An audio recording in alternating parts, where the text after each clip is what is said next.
ओम गुरुवे नमः। प्यारे हरिभक्तों, अब जो हम आज विषय ले रहे हैं वो इतना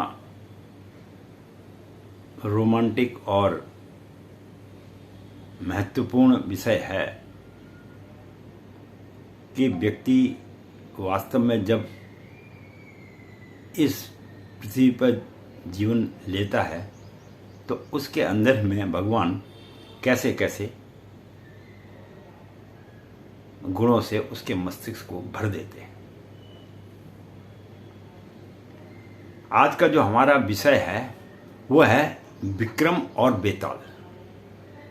आप लोगों ने विक्रम और बेताल की बहुत सारी कथाएं सुनी होंगी।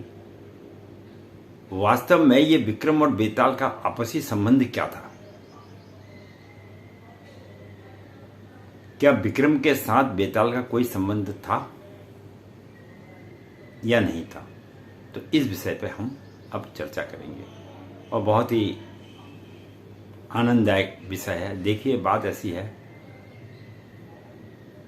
ज्ञान की तो कोई सीमा नहीं है, उसे तो जितना प्राप्त कर लिया जाए अच्छा है। पर यह है कि आज के युग में थोड़ा सा ज्ञान मोबाइल के माध्यम से लोगों तक पहुंच जाता है और लोगों को उसके विषय में ज्ञान भी प्राप्त हो जाता है। अब विक्रम और बेताल वास्तव में कौन थे और इसके पीछे की जो सच्चाई है वो क्या है? मैंने इससे पहले एक वीडियो आपको दी है जिसमें मैंने आपको बतलाया था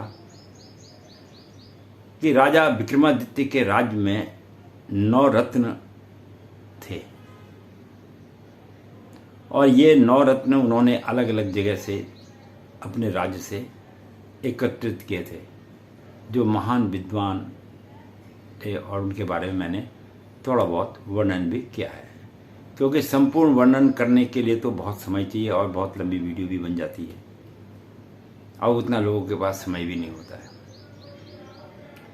चाहे आदमी बैठ के ग्राउंड में ताश खेल रहा हो, टेलीविजन में पिक्चर देख रहा हो, कुछ भी कर रहा हो,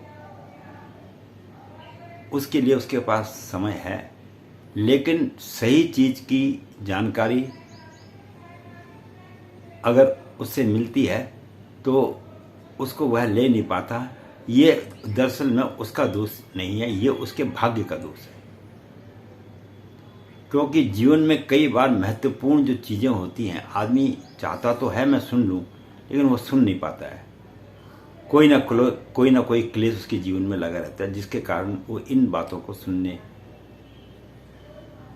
के लायक रहता नहीं है और उसके सम्मुख ये बातें आ नहीं पाती हैं। ये उस व्यक्ति का अपना भाग्य है। क्योंकि मैं कई बार पीछे ज्योतिष में ये बात को भी वर्णन कर चुका हूं कि इस पृथ्वी पर आए हो तो आपको हर चीज आपके नसीब के हिसाब से ही मिलेगा, उसी के हिसाब से प्राप्ति होती है। हम जबरदस्ती कहें कि आप ये कार्य करो, आदमी नहीं करता है। तो अब हम जो हमारा आज का प्रसंग है वो ये है कि बेताल था कौन और विक्रम के साथ इसको क्यों जोड़ दिया।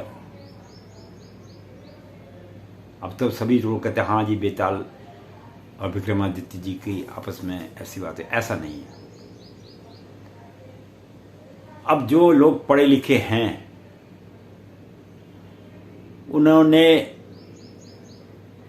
अंग्रेजी में लिलीपुट नाम की पुस्तक पढ़ी होगी, जिसमें कहीं उसे बहुत बड़े बड़े दैत्याकार मनुष्य मिलते हैं और कहीं छोटे छोटे मानव मिल जाते हैं। तो इस प्रकार की कथाएं या उनका वर्णन किया हुआ है। लिलीपुट कहा जाता है, वो पुस्तक का नाम लिलीपुट था या क्या था वो उतना मुझे भी याद नहीं आ रहा है।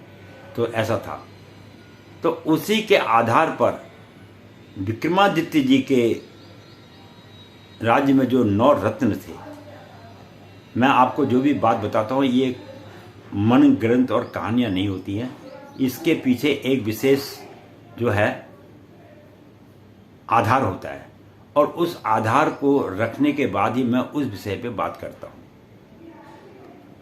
तो क्या हुआ कि सोमदत्त भट्ट नाम के जो रत्न राजा विक्रमादित्य के राज्य में थे, रत्न थे, ये 9 रत्नों में एक रत्न थे। तो ये जो है बहुत ही विद्वान आदमी थे, महाकवि भी थे,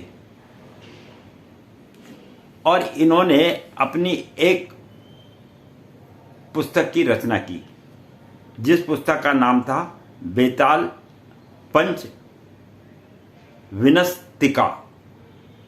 बेताल पंच विनस्तिका नाम की एक पुस्तक थी, जिसमें इन्होंने विक्रम और बेताल पर 25 कहानियां लिखी थी।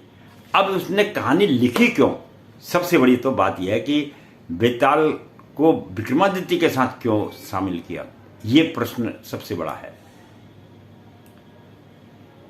अब राजा बड़ी सम्मान की दृष्टि से सोमदत्त भट्ट को देखते थे, और विद्वान तो थे ही। इन्होंने ये सारी जो रचनाएं लिखी थी ये संस्कृत में लिखी थी। तो अब क्या हुआ, अब राजा विक्रमादित्य बहुत बड़े सम्राट राजा थे। अब राजा के अंदर में एक चीज होती है, वो ये है कि वह किसी भी आदमी की बात को एकदम स्वीकार नहीं कर सकता है। बहुत समझने वाली बात है। अगर आज हम किसी भी नेता को ये बोलेंगे नेताजी आपने ये कार्य यहाँ पे गलत कर रहे हैं, तो वह नेता भी आपके लिए एक दुश्मन बन जाएगा। वह आपको उस दृष्टि से स्नेह नहीं देगा जिस दृष्टि से उसको देना चाहिए। चाहे नेता हो, चाहे अभिनेता हो, चाहे कोई नृत्य करने वाला हो, चाहे कोई शास्त्र करने वाला हो, कोई विद्वान हो, कोई महान हो, कोई भी व्यक्ति हो, उसे अपनी प्रशंसा चाहिए। और कोई बिजनेस करने वाला हो, उसे भी अपनी प्रशंसा चाहिए, तब जाके वो अपने कार्य में सफल होता है, और तभी उसको समाज में सम्मान भी मिलता है। तो सोमदत्त भट्ट जो रत्न थे, वो ये जानते थे कि अगर मैं राजा को उनके राज्य को चलाने के लिए समझाऊंगा नहीं, तो यह कोई ना कोई गलत कार्य जीवन में कर बैठेंगे, जिसके कारण इन्हें अपने राज्य को खोना भी पड़ सकता है। बहुत सुंदर बात है ये। तो उन्होंने फिर अपने मस्तिष्क में एक विचार बनाया, क्योंकि विद्वान तो थे ही, और विद्वानों के अंदर में कुछ एकाध अलग से शक्तियां तो होती ही हैं, इसमें तो कोई दो राय नहीं है, बुद्धिजीवी होते हैं। तो उन्होंने अपने इस नाटक के माध्यम से विक्रमादित्य और बेताल की कहानी की रचना कर डाली, और इस प्रत्येक रचना के अंदर में उन्होंने वह विक्रमादित्य को रोज सुनाया करते थे, ताकि जहां पर वो कहीं जीवन में गलती कर रहे होते थे, तो बजाय उनको सीधा ना कह कहानी के माध्यम से वो कह देते थे, और उससे विक्रमादित्य जी जो है समझ जाते थे कि मैं यहां पर ये गलती कर रहा हूं।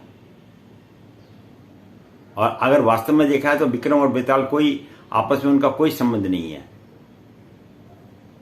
केवल एक राजा को समझाने के लिए सोमदत्त भट्ट ने इस कथा का जिक्र जो है विक्रमादित्य के राज्य में किया, जिसके कारण विक्रमादित्य जब कभी कभी जीवन में अगर कार्य करने में गलती कर जाते थे, तो इन कहानियों के माध्यम से वह अपने आप को संभाल लेते थे।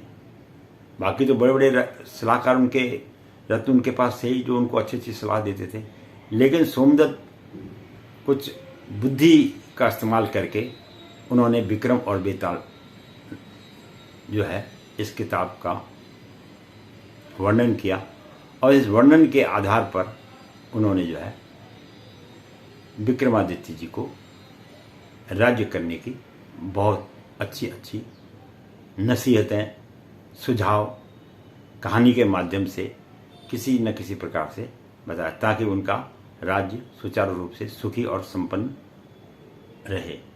मैं पंडित गिरीश तिवारी अपनी वाणी को यहीं पर विश्राम दूंगा और आगे फिर हम आपको किसी और विषय पर चर्चा करेंगे।